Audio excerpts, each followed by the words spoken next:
दोस्तों, आज की कहानी आपको हिला कर रख देगी, क्योंकि यह सिर्फ एक औरत की कहानी नहीं है। ये उस सिस्टम की कहानी है जो सही हाथों में हो तो इंसाफ बनता है और गलत हाथों में हो जाए तो अंधेरा। आज आप सुनने वाले हैं एक ऐसी रात का सच जिसने पूरा जिला हिला दिया। एक ऐसी रात जब एक आम औरत को पुलिस कर्मी समझ बैठे कि वो कोई नहीं है, लेकिन उन्हें नहीं पता था कि वही औरत जिले की एसपी किरण सिंह है। सुबह के सिर्फ 4:15 हुए थे। सड़कें शांत, हवा ठंडी और आसमान काला था। किरण सिंह ने दूध का डिब्बा उठाया। दोपहर में मीटिंग थी, फाइलें तैयार करनी थी, लेकिन सुबह सुबह वह सिर्फ एक आम औरत थी जिन्हें बस अपने घर के लिए दूध चाहिए था। वह बाजार के पास वाले दूध के कियोस्क पर रुकी। दुकानदार उग रहा था। किरण ने दूध लिया और जैसे ही मुड़कर स्कूटी की तरफ बढ़ी, पीछे से एक रूखी कड़क आवाज आई, ओए वहीं रुक जा। किरण पलटी। 3 पुलिस वाले खड़े थे। राम बाबू थाने का गुंडा टाइप हवलदार था। दीपक जिसकी आंखों में हर वक्त शराब तैरती थी, और तीसरा था सुरेश, सबसे छोटा, सबसे दबा हुआ था। राम बाबू आगे बढ़ा, आंखें तिरछी करते हुए बोले, सुबह सुबह कहाँ घूम रही है? पहचान पत्र दिखा। किरण हैरान हुई। मैं बस दूध लेकर जा रही थी। पर बात खत्म भी नहीं हुई थी कि दीपक ने हाथ से डिब्बा झटक दिया। स्टील का डिब्बा जमीन पर गिरा। दूध फैल गया और उस शोर के साथ मानो पूरी कहानी शुरू हो गई। किरण ने खुद को एक आम नागरिक की तरह पेश किया। उनका इरादा था देखना कि ये लोग जो उनकी सुरक्षा की शपथ लेकर वर्दी पहनते हैं, वे एक सामान्य औरत के साथ कैसा व्यवहार करते हैं। राम बाबू गुस्से से बोला, बहुत बोलती है रे तू, चल जीप में बैठ। सुरेश घबराया और बोला, हवलदार जी छोड़ दीजिए उसे।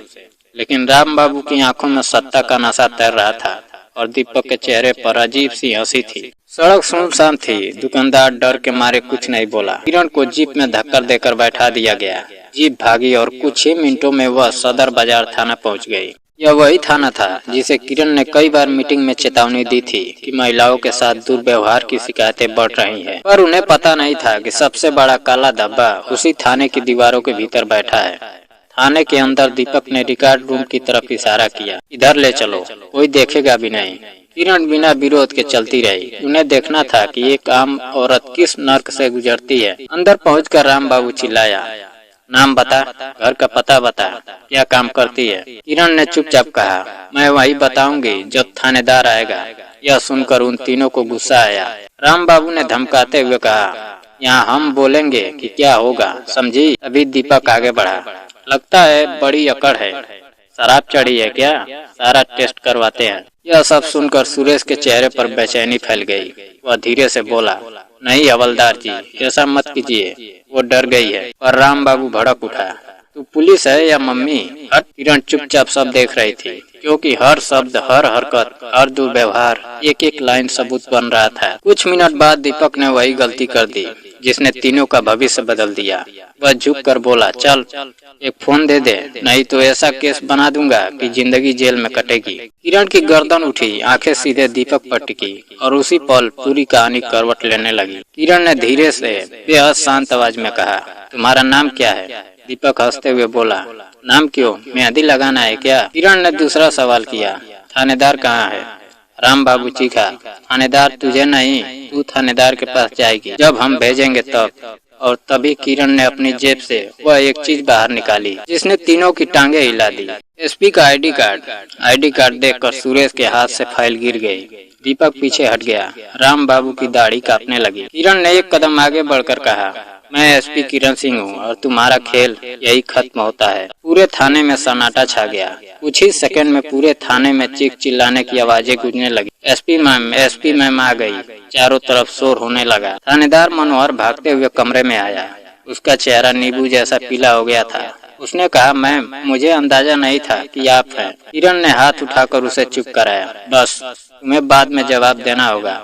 फिर उन्होंने मोबाइल निकाला और एक ही कॉल किया, डीएसपी साहब अभी इसी वक्त सदर बाजार थाना पहुंचिए, सस्पेंशन और गिरफ्तारी का आदेश तैयार रखिए। 30 सेकंड के अंदर ही थाने का माहौल बदला। पुलिस वाले लाइन में लग गए, मीडिया की गाड़ियां आने लगी, लेडी कांस्टेबल तैनात हो गई, लेकिन असल में कचरा थाने से ही निकल रहा था। डीएसपी थाने में घुसते ही बोला, मैम बस आदेश दीजिए। किरण ने तीनों अपराधियों की तरफ इशारा किया। इन तीनों को हिरासत में ले लो अभी, इसी वक्त, और चार्ज लगाओ अवैध हिरासत, महिलाओं से दुर्व्यवहार, धमकी, रिश्वत और सेक्शन 354। दीपक रो पड़ा। मैम, गलती हो गई। किरण की आवाजें लोहे जैसी थी। तुम जैसे लोग गलती नहीं करते। तुम रोज किसी न किसी औरत को डराते हो। आज सिर्फ शिकार गलत चुन लिया। राम बाबू पैर पकड़ने के लिए झुका, लेकिन लेडी कांस्टेबल ने उसे वहीं रोक दिया।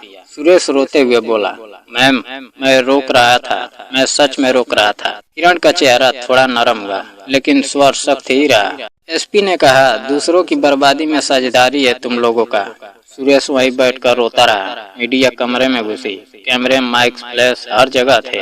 एक रिपोर्टर ने पूछा, मैम, क्या यह सच है कि 3 पुलिस वालों ने आपको अवैध रूप से पकड़ा? किरण ने बीच में रोक दिया। हाँ, और मैं यह बात छिपाना नहीं चाहती, क्योंकि यह मेरे साथ नहीं, किसी भी औरत के साथ हो सकता था। भीड़ सन्न रह गई। कैमरे उनके चेहरे पर टिक गए। किरण ने कहा, आज ये वर्दी बदनाम नहीं होगी, साफ होगी, क्योंकि गंदे लोग पकड़े गए हैं। वर्दी नहीं, पूरा थाना थर्रा गया। तीनों पुलिस वालों को हथकड़ियां लगाई गई। दीपक रो रहा था।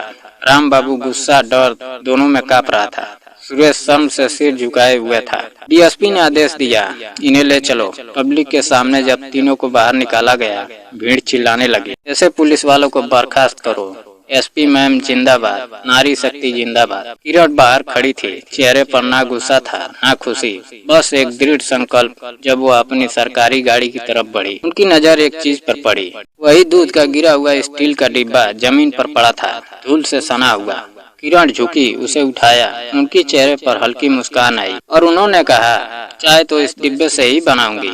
आज की जीत का स्वाद इसी में अच्छा लगेगा। फिर उन्होंने गाड़ी का दरवाजा खोला और बैठ गई। थाने के बाहर खड़े सभी पुलिसकर्मियों को देखते हुए एक आखिरी लाइन बोली, कानून का मतलब सिर्फ डर नहीं, सुरक्षा भी होता है।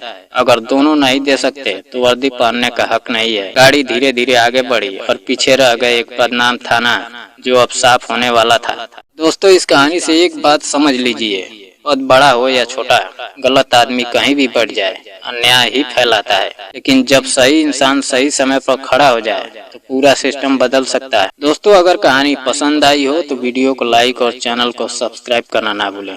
जय हिंद।